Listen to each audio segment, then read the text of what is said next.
el pan que da la vida. Evangelio de hoy, misioneros redentoristas. De la carta del apóstol San Pablo a los Colosenses, en el capítulo 1, versículos del 21 al 23. Hermanos, ustedes en otro tiempo estaban también alejados, eran enemigos por sus pensamientos y malas acciones.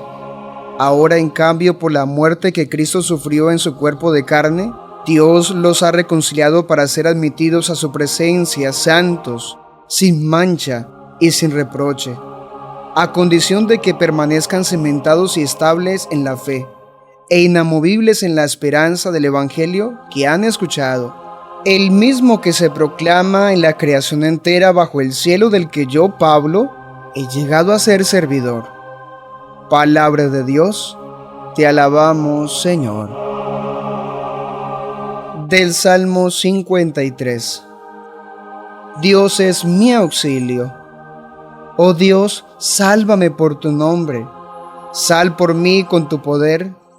Oh Dios, escucha mi súplica. Atiende a mis palabras. Dios es mi auxilio.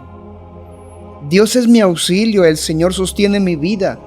Te ofreceré un sacrificio voluntario, dando gracias a tu nombre que es bueno. Dios es mi auxilio. Lectura del Santo Evangelio según San Lucas, capítulo 6, versículos del 1 al 5. Un sábado Jesús atravesaba un sembrado. Sus discípulos arrancaban espigas y, frotándolas con las manos, se comían el grano. Unos fariseos les preguntaron: ¿por qué hacéis en sábado lo que no está permitido? Jesús les replicó: ¿no habéis leído lo que hizo David cuando él y sus hombres sintieron hambre? Entró en la casa de Dios, tomó los panes presentados que solo pueden comer los sacerdotes, comió él y les dio a sus compañeros. Y añadió: el Hijo del Hombre es Señor del sábado.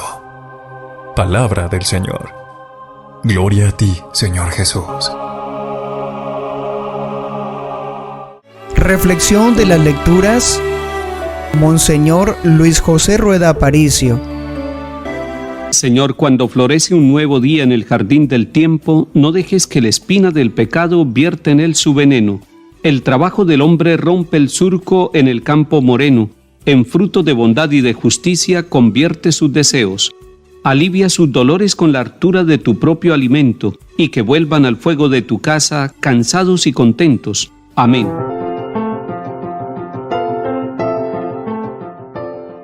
El sufrimiento de Cristo en su propia carne y la muerte de Cristo se ha convertido en instrumento de reconciliación. Así pudiéramos resumir el mensaje que hoy nos trae el capítulo 1 de la carta a los Colosenses. Ahora bien, ¿por qué la carta le está hablando a esta comunidad en esos términos? Puede ser que haya un ambiente gnóstico, un ambiente donde los habitantes de esta comunidad han escuchado que un Dios no puede sufrir, que un Dios no puede padecer, que los dioses son como unas potencias en el aire, que son como unos poderes y que Dios no puede sufrir. Pero el Hijo de Dios, Cristo Jesús, ha sufrido en su propia carne, en su propio cuerpo, ha muerto para darnos a nosotros la reconciliación. Y ese es el mensaje central que la carta a los Colosenses le está dando a esta comunidad para motivarlos a descubrir en Cristo el verdadero poder del Dios que viene a habitar con nosotros, del Dios que no es un Dios escondido, que no es un Dios como una fuerza extraña, como el aire, como el trueno, como el fuego, sino un Dios con rostro, un Dios con presencia, un Dios con cuerpo, un Dios que nació en el vientre de la Virgen María. Además, los habitantes de esa pequeña ciudad de Colosas, aquellos que han recibido el Evangelio de Jesucristo el Señor, deben tener claro que en ellos hay un antes y una ahora. Y esto se aplica también para nosotros, para nuestras familias y nuestras comunidades. Tenemos un antes y una ahora. Antes, la comunidad de Colosas estaba alejada de Dios, era enemiga de Dios. ¿Y por qué eran enemigos de Dios? Por la mentalidad que engendraban sus malas acciones. Las malas acciones engendran una mentalidad de rechazo, de alejamiento de Dios y de las demás personas también. Ese antes también lo hemos vivido nosotros. también, sin darnos cuenta, nos hemos declarado enemigos de Dios y nos hemos alejado de Dios. ¿Y todo por qué? Porque le damos el primer lugar a las malas obras que puede haber en nuestra vida.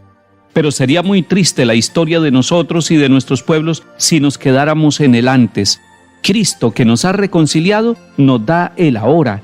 Y el ahora, dice la carta a los Colosenses, es un cambio, es la gracia de Dios obrando en nosotros. Gracias a la muerte de Cristo, nosotros hemos sido reconciliados y entonces nosotros nos encaminamos hacia la santidad, hacia una vida sin mancha, hacia una vida sin reproche en la presencia de Dios. Es maravilloso pensar, meditar, orar y agradecer esa iniciativa de Dios Padre, una iniciativa reconciliadora que llevó a su propio Hijo hasta la cruz. Así de grave era nuestro pecado, así de grave era nuestra esclavitud. Necesitábamos un liberador que pasara por el dolor que merecíamos nosotros. Y fue Él quien con su sufrimiento nos conquistó a nosotros el don de la reconciliación con Dios. Ahora somos amigos de Dios, ahora somos hijos de Dios en Cristo Jesús. Y es lo que le está anunciando al mundo entero la carta a los Colosenses. Pero eso tiene una condición. Así como hemos recibido gratuitamente el don de la redención, la condición es que nosotros permanezcamos cimentados y estables en la fe, que no andemos buscando una fe por allí o por allá o mezclándola por unas doctrinas por más llamativas que sean. Nosotros no estamos buscando un camino de fe distinto al que nos propone el Señor, una esperanza distinta a la que nos propone el Evangelio, y ese Evangelio, dice la carta a los Colosenses, se proclama a toda la creación bajo el cielo, y Pablo se reconoce como ministro, como servidor de ese anuncio, de esa buena nueva, de ese Evangelio que trae la salvación. Hoy, cuando nos miramos a nosotros mismos y miramos nuestras familias, miramos nuestras ciudades y nuestras empresas, deberíamos reconocer, hemos sido reconciliados por Dios. Cristo ha sufrido en su cuerpo para darnos a nosotros salvación. No podemos buscar un Dios extraño, no podemos buscar un Dios extranjero, no podemos buscar un Dios que está en las nubes. Debemos buscar ese Dios que pasó por la cruz, ese Dios que nos reconcilió con la muerte y resurrección del Señor. Ayer veíamos a los discípulos de Jesús criticados porque no ayunaban. Hoy los vemos criticados porque hacen algo que no está permitido en sábado.